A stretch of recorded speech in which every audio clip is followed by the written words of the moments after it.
The second season of Castlevania Nocturne has been released to Netflix, and with it comes an assortment of references and connections to the video games it's adapted from.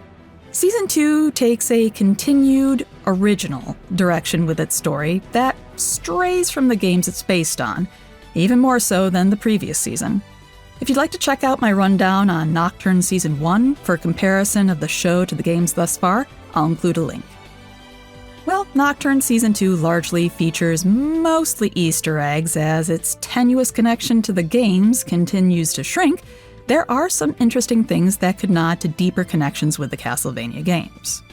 Let's get the Easter eggs out of the way first. The Netflixvania shows have used these to create fun little things for longtime game fans to pick out in a Where's Waldo style. Alucard pulls out Shortswords during his first fight in the tomb that feature black blades and glowing blue symbols. The weapons look similar to the Void Sword from the Lords of Shadow games, though the script is different and could represent something more. They also could be smaller versions of the Morn Blade from Symphony of the Night, though again, it doesn't really fit all of the criteria. I'd be interested in hearing thoughts in the comments if I missed anything. Maria is shown at one point laying out outfits for travel. These outfits are based on her designs in both Castlevania Rondo of Blood and Castlevania Grimoire of Souls. Both designs are meant for her 12-year-old character in both games.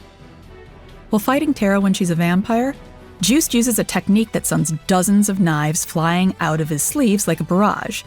This is the knife sub-weapon item crash first used by Richter in Rondo of Blood, and then used by several other Belmonts, including Juiced, eventually being given the name Thousand Knives in Portrait of Ruin. There were not a lot of monster sightings from the games like there have been in previous seasons of both shows. One that is distinct is when the dead French captain is turned into a night creature, and she becomes a frozen shade. This monster was first encountered in Symphony of the Night in the catacombs. After Juice regains access to his elemental powers, he becomes a powerhouse with his spell work, much like Sypha before him. One spell he uses from the games is the Squire of Ice, a spell fusion from Harmony of Dissonance that combines the Ice Book spell tome with the Cross sub-weapon. He also uses Harmony's Ice Book and Axe spell fusion, Hailstorm, to bring a giant ice crag down on Erzbet. When Alucard gives Richter his heirloom sword to use in the final attack against Sekhmet-powered Drolta, Richter encases the sword's blade in a giant sheet of ice, creating an ice-bladed greatsword that glows blue like moonlight. While some fans have speculated that this might be the actual Void Sword, I think a lot more of us know the reference to look a lot more like a certain special greatsword that shows up in certain From Software games. What do you think? This is more of an anti-Easter egg, but I've noticed a distinct lack of a certain weapon in both seasons of Nocturne that was pretty pivotal in the OG Castlevania show and hugely pivotal in the games. The Morningstar Whip has yet to make an appearance in Nocturne and hasn't even been mentioned thus far. Odd that the biggest weapon in the Belmont arsenal isn't accessible to the latest two members of the family. Alucard mentions several times in Season 2 that he has been traveling the world in the time between the OG series and Nocturne, occasionally keeping track of the Belmonts. One place he specifically mentions more than once is his traveling to Japan, which bears a special significance in the games.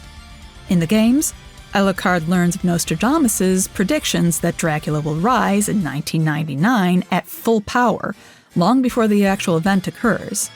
In an effort to find a way of permanently ending Dracula's resurrection cycle, his travels take him to Japan, where he would eventually become acquainted with the Hakubu Shrine and help mastermind the plan to seal Dracula's castle away in an eclipse. This eventually leads to the events of the Demon War of 1999, and sets up the events of Castlevania Aria of Sorrow.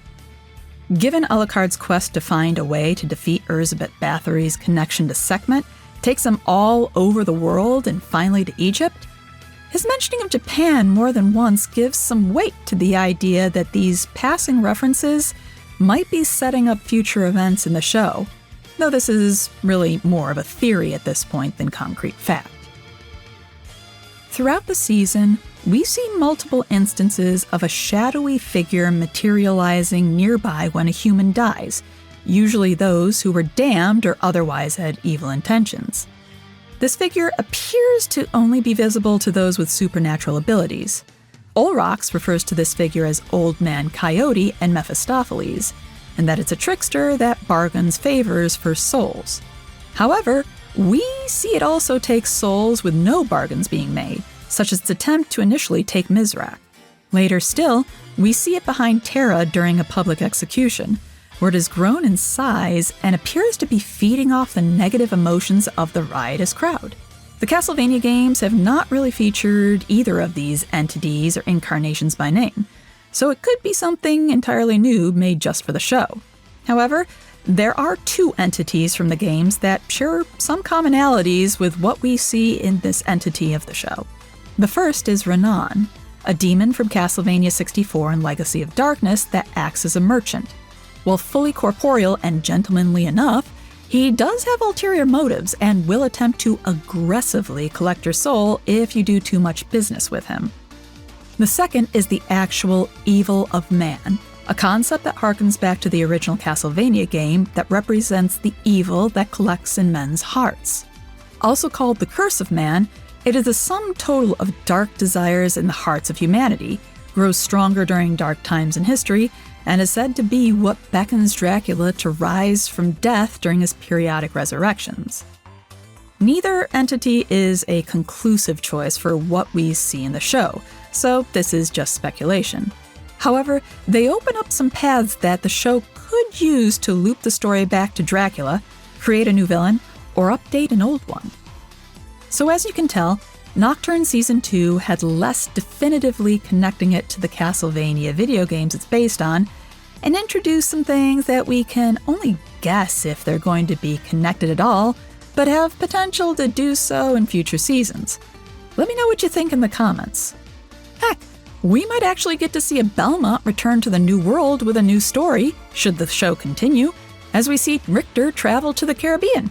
A white guy with a whip. I'm sure that will work out just fine. Thanks for watching, and please subscribe for more Castlevania lore and future comparison content.